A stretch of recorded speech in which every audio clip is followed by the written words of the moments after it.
Hello YouTube. Today I'm going to show you how to deal with the firewall rules on your pfSense firewall. First off, let's cover some basics. Depending on the source, we have two types of traffic: egress or outgoing traffic and ingress or incoming traffic. The default rule for pfSense is deny. So if your interface doesn't have any rules, all the traffic will be dropped. If the traffic cannot match any rules on your firewall, it will be dropped.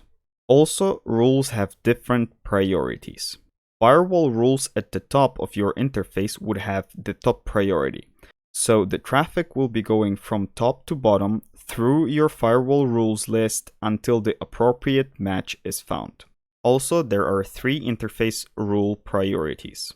First of all, firewall is processing what's called system rules. These rules are generated by the pfSense itself.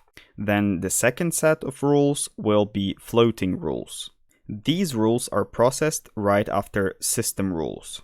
And then the third set of rules are called interface rules. They are processed the last in the chain, but they are the easiest to configure. As I said before, we have egress rules and ingress rules. Egress stands for outgoing traffic.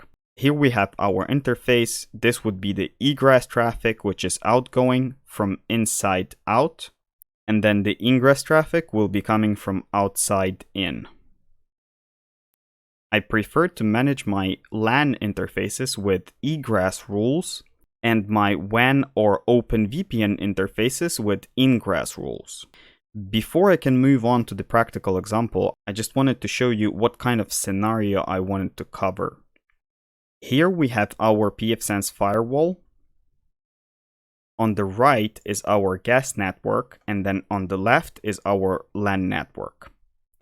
We have one client per network on each side.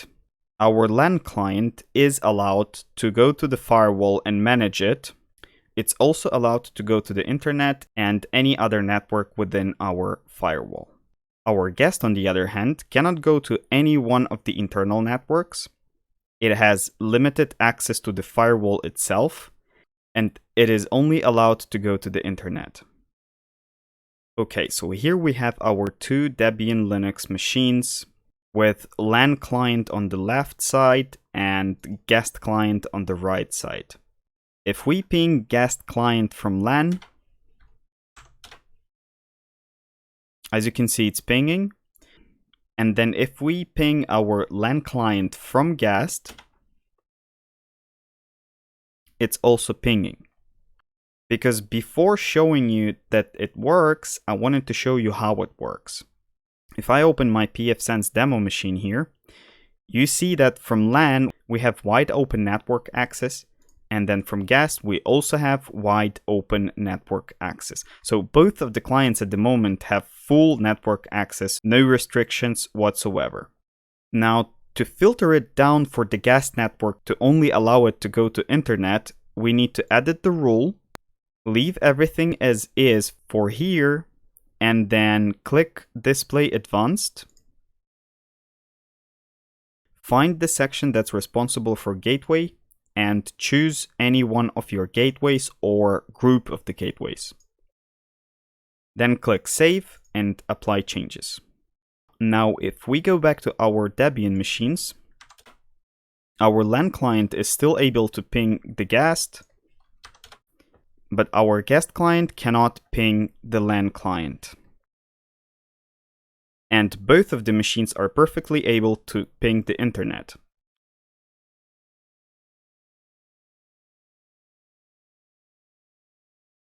This trick is very useful for any sysadmin or home pfSense user out there. With it, you can easily filter your traffic to whatever your requirements are. If this is what you wanted to know, then you can stop watching this video and go experiment with your pfSense firewall. But I wanted to show you some additional things you can do with this. For example, we could add another rule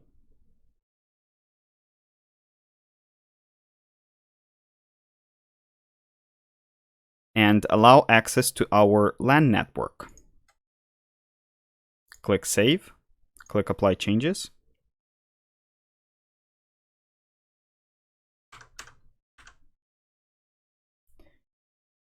And now we can perfectly fine ping our LAN client.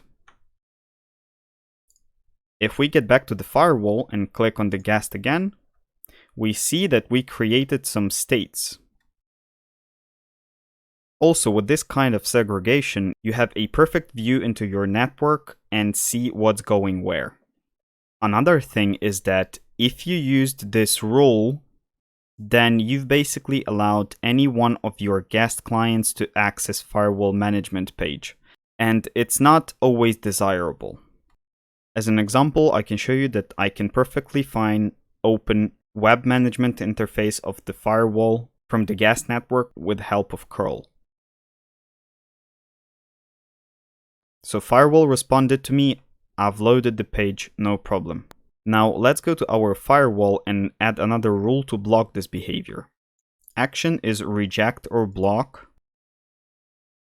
Protocol TCP, source guest net, destination this firewall, destination port range is HTTPS. Now let's save and apply changes. If we go back to our guest client and try to curl that web page again, we see that connection is refused. Now this will only block the web traffic, and if you have the SSH open, you'll have to do same for SSH. But if you're a bit paranoid like I am, you can deny firewall access from this network altogether.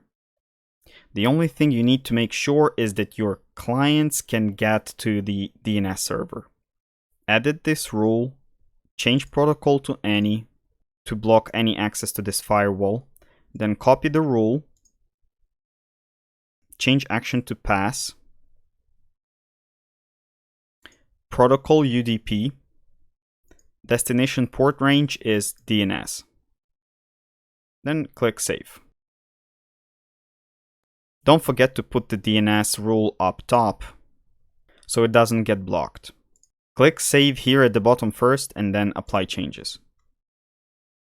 Then we also want to remove that experimental LAN network access rule. Click Apply Changes. And now this is how your guest or IoT network should look like. Because if we go back to our guest, we cannot get the web interface. We cannot even ping the firewall. But we can perfectly fine get to the internet. And our DNS works just fine as well.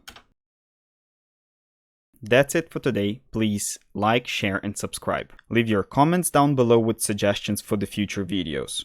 I mean, I've got a lot of ideas, but I would like to hear from you guys what you like to see next. Thank you all for watching, and I'll see you in the next one.